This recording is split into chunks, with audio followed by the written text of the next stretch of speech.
Hello, everybody. It's about that time. Let's go see what's in the fridge today.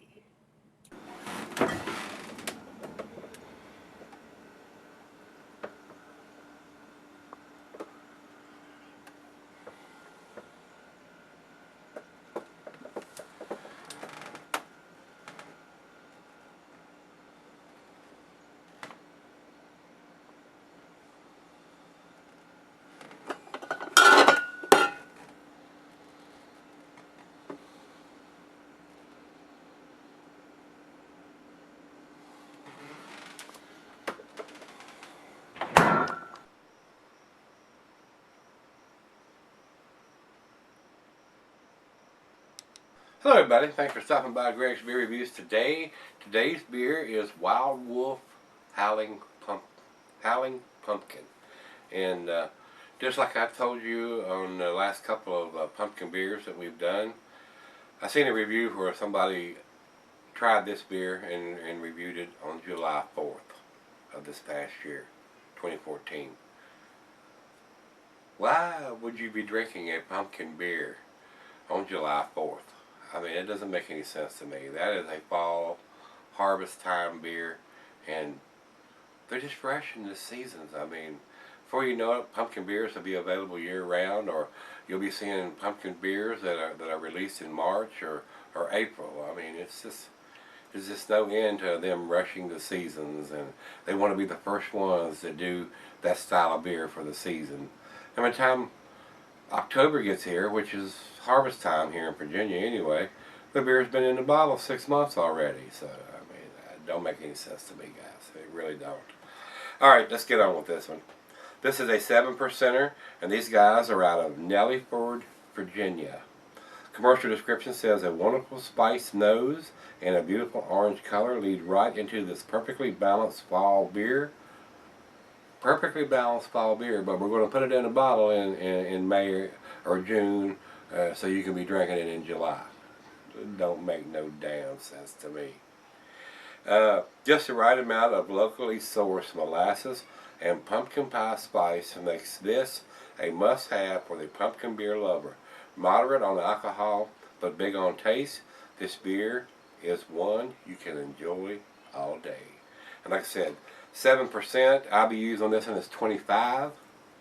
So we do have that information. I don't know if the bottle actually has a date on it. I just took it out of the fridge and it's sweating profusely. We'll take a closer look when I come back for the final chug on this one, guys.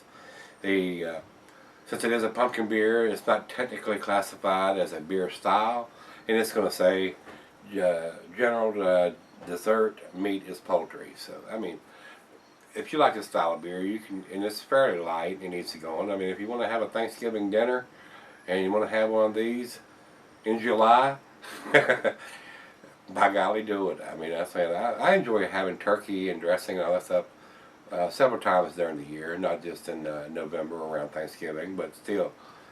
Don't know if I'm interested in buying a pumpkin beer in June or July. It's just me. It's just the way I feel about it, guys. The beer says not recommended for extended selling. You go glass versus pint, becker, 9 tumbler, mug.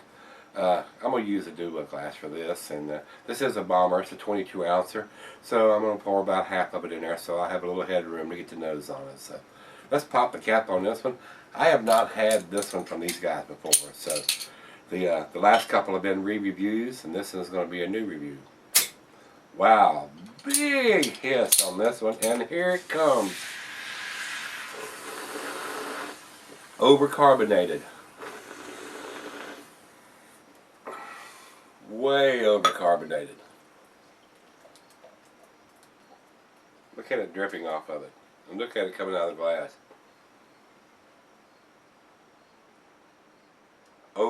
Can you say over-carbonated? Kind of got the hint of that when I popped the cap on it, and it went and I look at the bottle and I can see it coming up the bottleneck. I'm going, oh, here we go. Here we go. Got it all over me.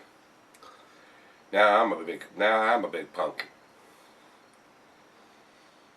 That's a shame. That is a shame. Way over carbonated, guys. That'll cost them a point probably.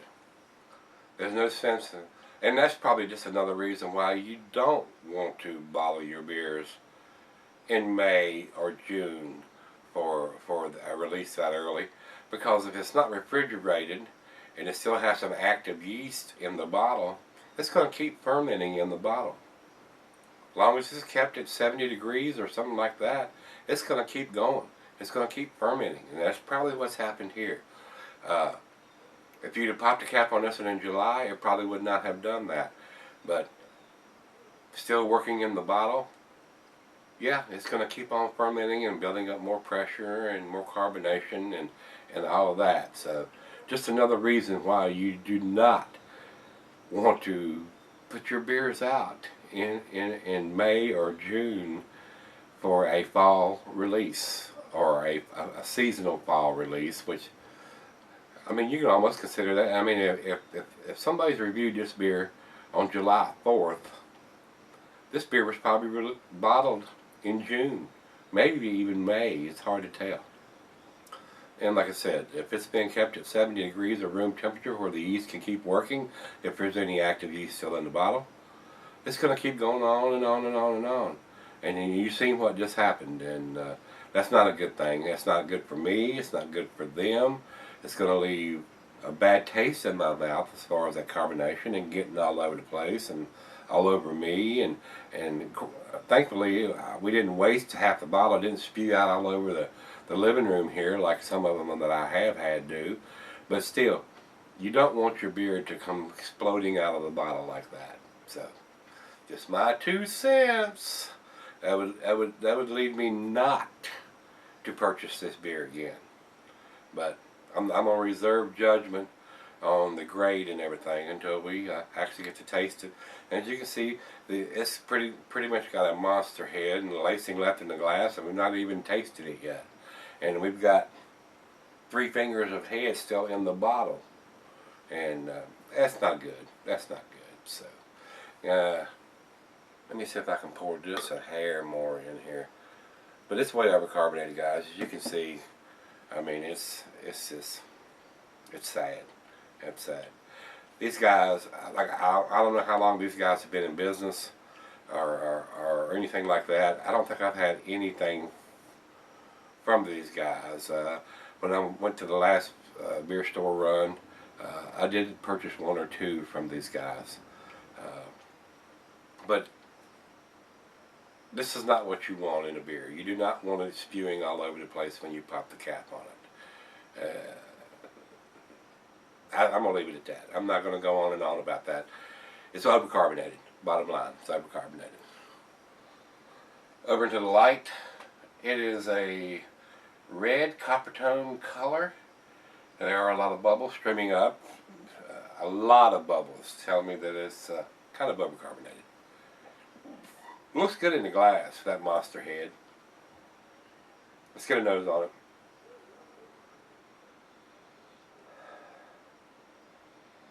Nice pumpkin pie spices, nutmeg, ginger, allspice, cinnamon. I don't actually know if they use any real pumpkin or any kind of butternut squash or anything like that for the beer. I want to see how they could.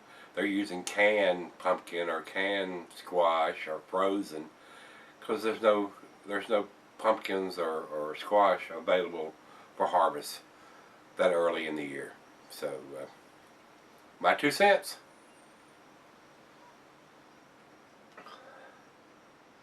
Smells pretty good, so let's give it a taste. Cheers, everybody.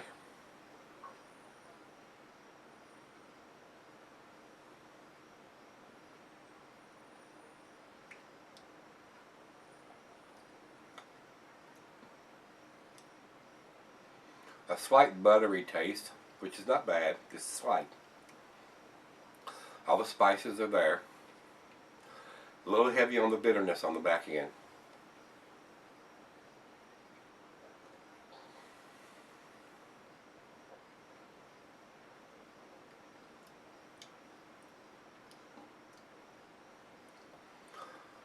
Right off the bat, my personal opinion, the last 2 that we've done is better than this one so far. But we're going to let it warm up and see if it changes any.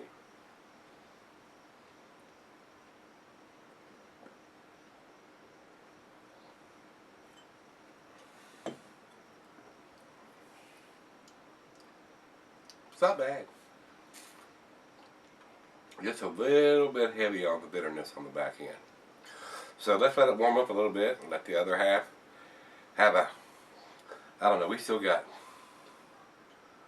2 fingers of head in the bottle here, so they got a problem with the carbonation going on here. Evidently it's still fermenting in the bottle or something if they've got that much carbonation going on, especially if it's been bottled that early in the year. So probably ought to be refrigerated so the yeast stays inactive and not have it in the closet or cellaring somewhere where it's 70 degrees where the yeast can still be active. So I'll be right back. We'll do the final chug on this one, guys. Alright guys, I'm back. Got just a little left here on this over-carbonated beer. It's okay. I mean, nothing exceptional, nothing overwhelming, nothing outstanding, nothing to write home about. I checked the bottle. There is no dating on the bottle. With somebody already posted comments on July 4th on this beer. Not pleased with the way these craft breweries are pushing these seasonal beers up further and further up into the year. So let's do the final chug on this one.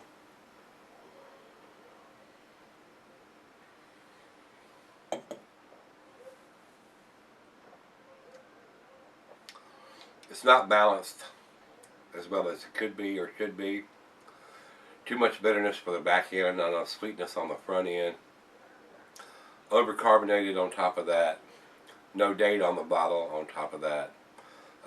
To me, it would be a B beer, which would be a 6. But since it was so over-carbonated as it was, it gets a 5, which is a B minus. Slightly above average. Not something that I would probably seek out again, guys. So let's see what everybody else thinks. We'll go over to Beer Advocate first. Beer Advocate says 81 in their good range. If I was putting a numeric rating on it, it would probably be an 80 or 81, somewhere in that area. Definitely in the low B category. And over to Rate Beer. Rate Beer says no score requires more rating. So evidently, this may be the first time that they put this beer out. I'm not sure. I've not had too many beers from these guys. Like I said, I bought 1 or 2 to try them out, and not impressed so far. Not when you have a gusher like that and it just comes running out of the bottle